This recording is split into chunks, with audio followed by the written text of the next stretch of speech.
Mengabeleki indlela usakhuluma nesive khona madude kulandzela kukhuphuka kwetigameko te-COVID-19.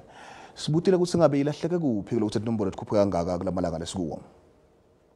Siwumphakathi sikwenzile okusemandleni ukuzivikela kule khona nokuvikela ukusabalala kwayo. Angeke phela sahle sayigxeka njalo ukuthi mhlambe nithini esiyinkinga no.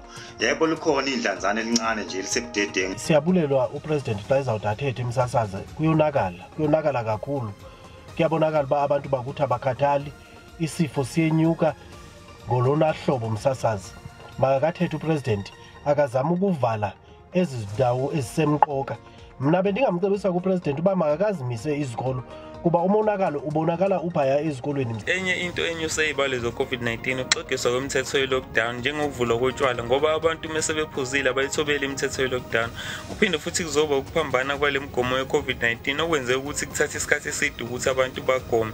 Kuphinde futhi kuzoba nalento yokuhlangana kwabantu ukuvulwa imizila lena iyona into eyenza ukuthi abantu baphambane. Uhulumende uyayazi ba le COVID ayivani nokubanda ngoku sisebusika waphinde wavumela abantu abasuka kwelase India apho iqhamuke khona lento yalo wave 3 ukuthi bangene na kanjani kwelilizwe. That's why inumbers zenyuke ngolhlobo. Libele uba masivule umgama siqelelane sikunxibe imask ngalo lonke ixesha sigeze izandla.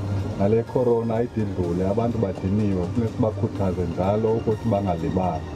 Nami ngingomunye wabangasayihluphi ngemask angazi nokuthi ngagcina nini ukuyifaka kodwa senginakho ukwethuka ukusuka manje njengoba ngiqale phansi ngathi yithi ngibuyele manje ngisanitize noma ngihakade ngihambile ngibuye ngisanitize ngiqale ngifake nemask.